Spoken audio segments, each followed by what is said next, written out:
중국의 진시 황제가 그토록 찾아 헤맸던 불로초 중 하나이자 황제들이 살았던 궁궐, 자금성의 곳곳을 화려하게 빛내준 황금빛 도료, 바로 황칠나무입니다. 황칠은 왕을, 황제를 상징하는 도료로 쓰였습니다. 황금보다 귀한 대접을 받았던 우리의 토종자원 황칠은 역사 속에서 부와 권력의 상징이 됐을 만큼 아름답고 화려한 천연 도료였습니다. 찬란한 황금빛의 역사, 황칠나무를 만나봅니다. 중국 당나라의 고서에도 기록됐던 우리의 토종자원 황칠나무. 천년의 시간이 흘렀지만 여전히 황칠나무는 이 땅에 자라고 있는데요. 무려 200만 그루나 되는 황칠나무를 재배하는 곳입니다. 엄청나군요. 대략 지금 한 13년에서 한 15년생으로 보시면 되겠습니다. 황칠나무는 우리나라의 그 서남해안 일대에서 사면을 이루고 있는 토질에서 잘 자랍니다.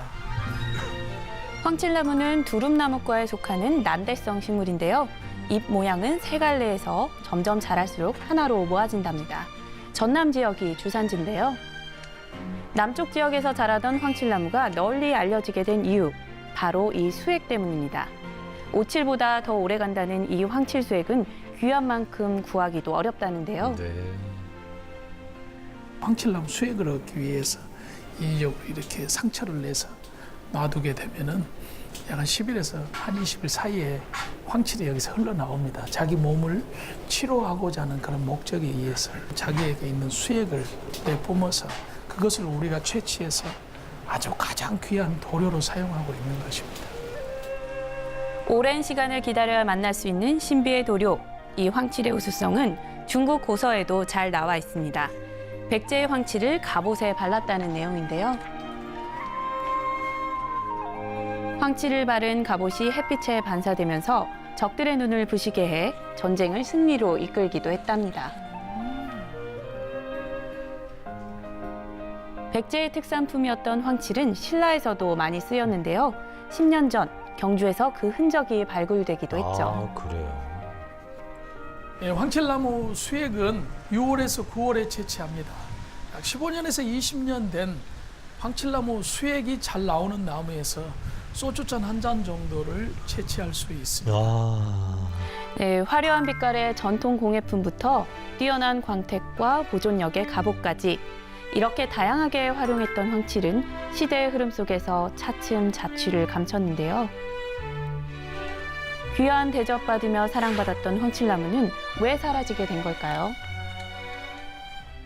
여기엔 슬픈 역사의 기억이 함께하고 있는데요. 강대국의 황칠나무 수탈에 고통받던 백성들이 결국 스스로 황칠나무를 베어버린 겁니다. 네. 그렇게 대부분의 황칠나무는 사라지고 몇몇 나무만이 남았는데요. 1990년대에 들어서 남아있는 황칠나무의 종자를 채취해 복원하기 시작했습니다. 아, 이게 가슴 아픈 사연이군요. 이 황칠 종자는 과육에 쌓여 있는데 이걸 이렇게 까보면 이 속에서 5개의 씨앗이 들어 있습니다. 이것을 파종을 해야지 만일에 과육채로 그대로 파종을 하게 되면 발화 억제 물질이 있어서 싹이 트지 않습니다. 이 씨앗을 심으면 이렇게 묘목이 돼서 점차 자라는 거죠. 이렇게 증식된 황칠나무는 현재 남부 지역 일부에서 재배되고 있습니다. 황칠나무가 복원되면서 200년 동안 끊어졌던 황칠공예도 다시 맥을 이어가기 시작했는데요. 전통과 현대 기술을 접목해 천연 도료를 재현해냈습니다. 이게 이제 채취한 황칠인데 이것을 점도도 높고 또 불순물도 있기 때문에 이걸 용매를 이용해서 용해를 시키면 이런 황칠 원액이 됩니다. 27년간 연구한 정제법으로 전통적인 황칠액 그대로 만든 건데요. 황칠 원액을 정제해서 시간을 두고 기다리면 일주일 후 천연 도료가 되는 거죠. 네. 공기와 만나 산화되면서 눈부신 금빛을 내는 황칠 공예품. 종이뿐 아니라 목재나 금속, 유리 제품에도 잘 발린답니다. 지금 보통 부식할 때 5번 내지 7번 갑니다. 네, 오칠은 건조할 때 습도와 온도를 높게 해야 합니다. 그런데 황칠은 습도가 그렇게 높지 않아도 잘 건조되는 특성이 있습니다. 다양한 공예품으로 재현한 황칠의 아름다움. 시대가 바뀌어도 화려함이 주는 기품은 여전하죠. 하지만 황칠나무가 도료로만 쓰인다고 생각하면 오산입니다. 사실 황칠나무 자체는 만병통치 나무라는 학명이 있을 정도로 효능이 뛰어난데요. 2000년대 이후 시작된 황칠나무의 성분 연구는 오랜 연구 끝에 나무의 복원과 함께 다양한 식품 개발로도 이어졌습니다.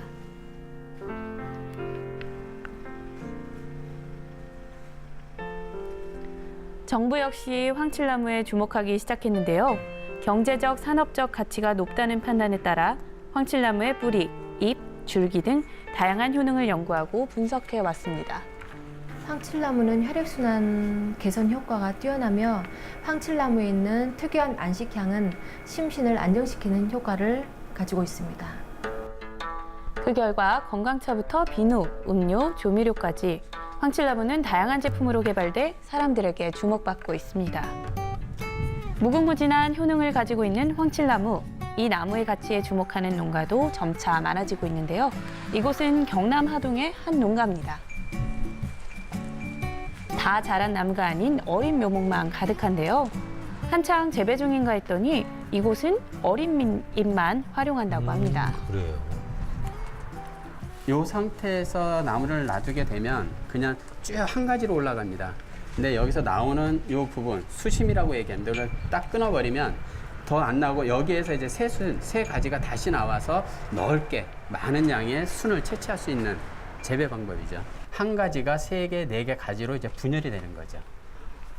황칠나무의 잎에 주목하는 이유는 여러 연구 결과를 통해 검증된 효능 때문입니다. 통풍 그리고 정열작용에 굉장히 효과가 좋다는 걸 확인을 했고 골다공증에도 탁월한 물질, 아직 보고되지 않은 새로운 물질이 있다는 것까지 연구를 통해서 확인을 했습니다.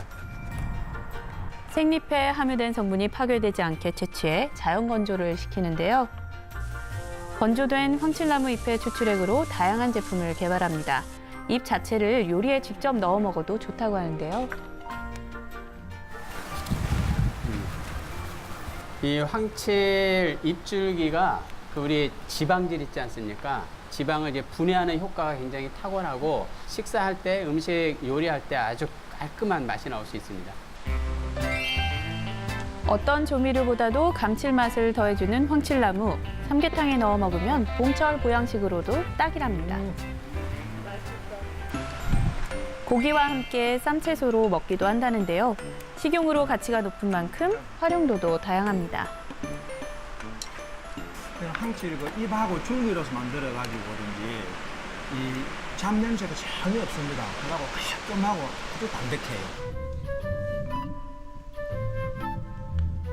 오로지 우리 한국에만 자생하고 있다라고 하는 세계 희귀성이 바로 그 보존 가치라는 생각이 듭니다. 더욱더 양리적인 뛰어난 희귀성을 갖고 있기 때문에 우리가 더욱더 신경을 많이 쓰고 국가 차원에서 관심 갖고 보존해야 되는 것이 바로 이 황칠나무가 아닌가 싶습니다.